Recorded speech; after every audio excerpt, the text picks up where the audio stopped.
before destiny unfolded, before brothers became enemies.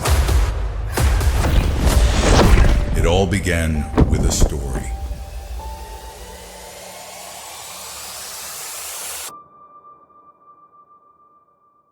The Mahabharata, Season 4, Episode 2, The Tournament of Arms.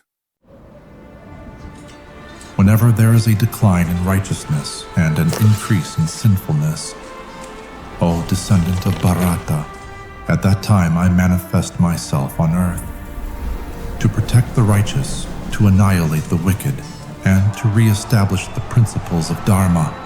I appear on this earth, age after age. Weapons cannot shred the soul, nor can fire burn it. Water cannot wet it, nor can the wind dry it. Oh, the best among warriors, fight for the sake of duty, treating alike happiness and distress, loss and gains, victory and defeat, fulfilling your responsibility. In this way, you will never incur sin. Drona concluded that his disciples were sufficiently educated and said to King Dhritarashtra, "O great king, your sons have now completed their education. I propose a tournament where the princes can demonstrate their prowess." O invincible teacher, you have indeed achieved something remarkable. I envy those who have eyes and can see the achievements of my sons. Vidura will arrange everything so that everyone can witness the prowess of these mighty youths. The day was arrived for a demonstration of their skills before the royal family and the public. They were so enthusiastic about the spectacle that the arena was quickly filled. The sky was filled with the sounds of conch shells, drums, and trumpets. Duryodhana's body was yet to be made of thunder, and he was incredibly powerful. He was revered by his younger brothers, especially Dushasana. Having learned martial arts from his gurus Kripa, Drona, and Balarama, he was incredibly powerful with a mace, equaling Bhima in its use. Then Bhima and Duryodhana entered the arena with maces in hand. They began to display their energy, roaring like two lions.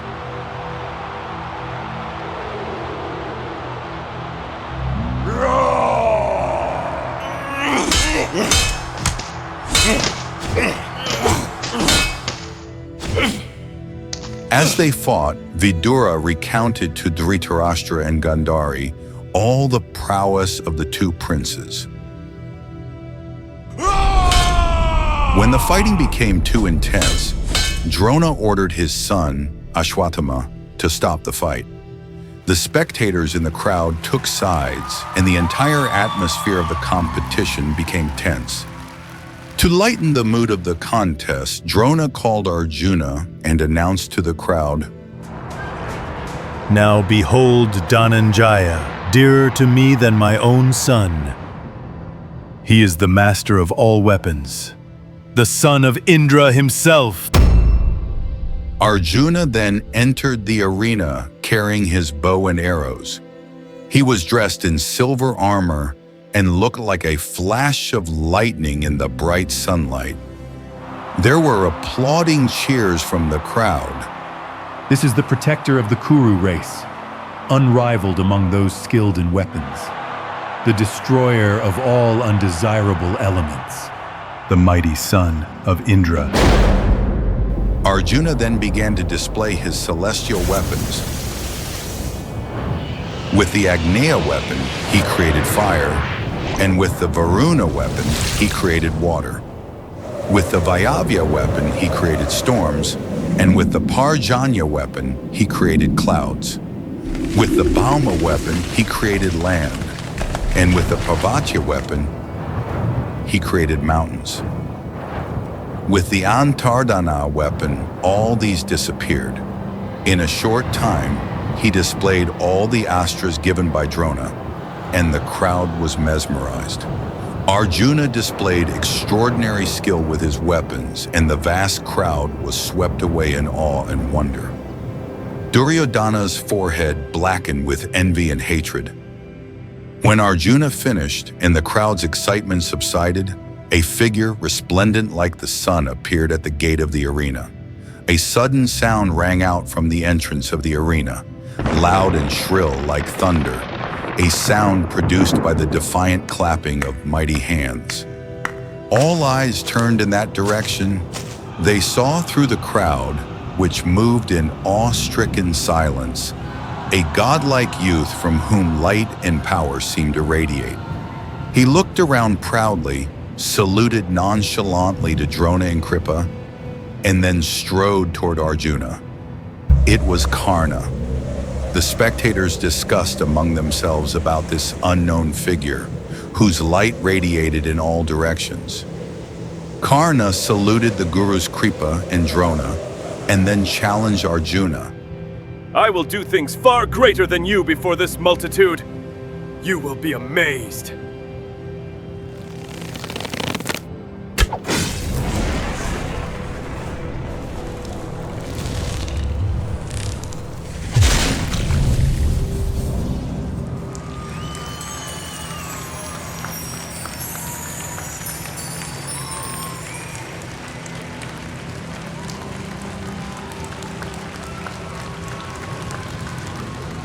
Hearing these challenging words, Duryodhana was delighted, and his affection for this unknown warrior grew as he watched his rivalry with Arjuna.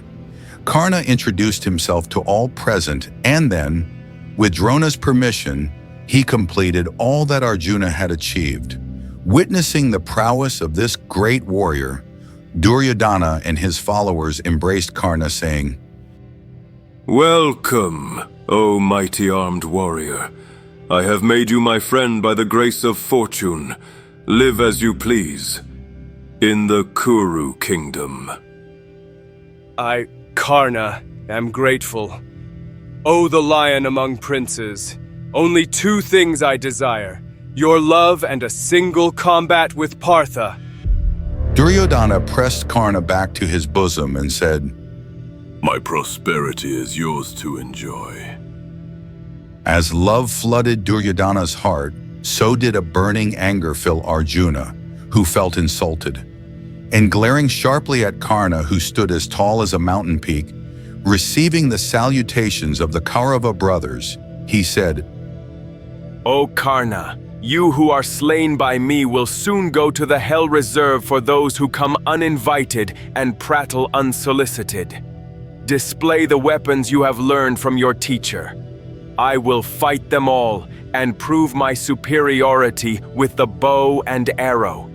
Stand and prepare to fight. O Dhananjaya, this arena is for all, not just for you. Why do you fight with mere words, O descendant of Bharata? Release your arrows until I behead you in the presence of the great Drona. Partha and Suryaputra both advanced to fight, and as if the parents of heroes wanted to encourage their children and witness this decisive battle, Indra, Lord of thunderclouds, and Surya of infinite radiance, simultaneously appeared in the heavens. Understanding that a fatal contest was about to take place. Meanwhile, when Kunti saw Karna, she recognized him as her eldest son.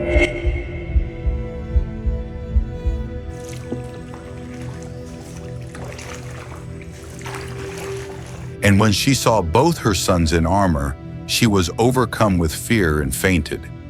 Vidura ordered his attendants to attend to her, and she regained consciousness. She stood stunned with deep sorrow, not knowing what to do. As Arjuna and Karna were about to join the battle, Kripa, another guru of the Kuru princes, well versed with the rules of battle, stepped between them and addressed Karna. This prince, who is ready to fight with you, is the son of Pritha and Fandu, and a descendant of the Kuru race. Reveal, O mighty armed one, your origin and the race ennobled by your birth. Only after knowing your lineage can Falguna fight with you, for princes born of noble families cannot engage in single combat with unknown adventurers. The son of a king never fights with those of a lower caste. On hearing these words, Karna bowed his head, like a lotus flower under the weight of rainwater. Duryodhana, in rage, stood up and said, O Guru Kripa, the scriptures say that there are 3 classes of people who claim kingship. Those of royal blood, heroes, and finally, those who lead armies. If the battle cannot take place simply because Karna is not a prince, why, that is easily overcome. I crown Karna as the king of Anga. At that time, Duryodhana asked for a golden throne and seated Karna on it, anointing him as king of Anga. This was done under the direction of several Brahmins who were experts in Vedic mantras. He was fanned with a yak's tail, and a royal parasol was placed over his head. The audience applauded enthusiastically, indicating their approval. Thanking Duryodhana, Karna said, O tiger among men, what will I give you that can compare with this gift? Duryodhana said to Karna, I want your friendship. The two of them hugged. This was the beginning of a strong bond of friendship between the two. At that moment when the battle between the young heroes seemed about to begin, the old charioteer Adiratha, who was Karna's foster father, entered the crowd with his staff in his hand and trembling with fear. Karna, the newly crowned king of Anga, then bowed his head and paid him humble respect. The old man called him son, embraced him in his thin, trembling arms, and wept with joy, wetting his head, already wet with tears of love, with the coronation water. Seeing this, Bhima burst out laughing and said, Oh, he is only the son of a charioteer. Then accept your whip in your stead. You do not deserve to die at the hands of Arjuna, nor do you deserve to rule over Anga as king. Hearing these outrageous words, Karna's lips trembled with pain, and he silently stared at the setting sun with a long sigh. But Duryodhana angrily interrupted. Bhima, it is not proper for you to speak like that. A man is not defined by his birth. Only his deeds, valor, and courage determine his class. Heroism and bravery in battle are the marks of a Kshatriya. It is useless to trace the origins of great and mighty warriors. I can give you hundreds of examples of great men of humble birth. Look at this warrior. His godlike appearance, his armor and earrings, and his skill in the use of weapons. Surely there is a mystery about him. How can a lion be born from an antelope? Unfit to be the king of Anga, you say? I truly consider him worthy to rule the entire world. In a fit of rage, Duryodhana took Karna in his chariot and rode away. There were mixed feelings among the crowd upon hearing Duryodhana's declaration. Some praised Arjuna, others Karna, and still others Duryodhana. However, the setting sun signaled the end of the day's activities. Groups conversed loudly under the lamplight, some declaring Arjuna the victor of the day, and others Karna as their champion. And Kunti, recognizing her lost son by various auspicious signs, was delighted to see him alive and well. Having witnessed Karna's gifted genius, Yudhishthira was convinced that no warrior on earth could match his skill in archery. Meanwhile, in his hermitage, Drona still harbors the old wounds of humiliation from his childhood friend, King Drupada of the great Panchala kingdom. Although Arjuna has mastered various arts of war and military strategies, he still doubts whether he can defeat Drupada, as Drupada himself has mastered the terrifying battle formation called Chakravyu, a battle formation impenetrable even by the greatest warrior. He then secretly teaches Arjuna and reveals the secret to defeating this deadly formation. O best of the Kuru race, I secretly summon you to learn the sacred art of Chakravyu, the most formidable battle formation. You will be the only warrior capable of breaking through and defeating this deadly formation. O respected master, your humble disciple will not disappoint you from now on. Let the world know me not only as the Kuru prince. I will be even prouder if they call me Drona's disciple. Victory and glory I dedicate to you, my noble teacher. With great emotion, Drona embraced his beloved disciple and said, I love you more than my own son. I have passed on all my knowledge to you to fulfill my promise, to make you an ace archer and a skilled military strategist.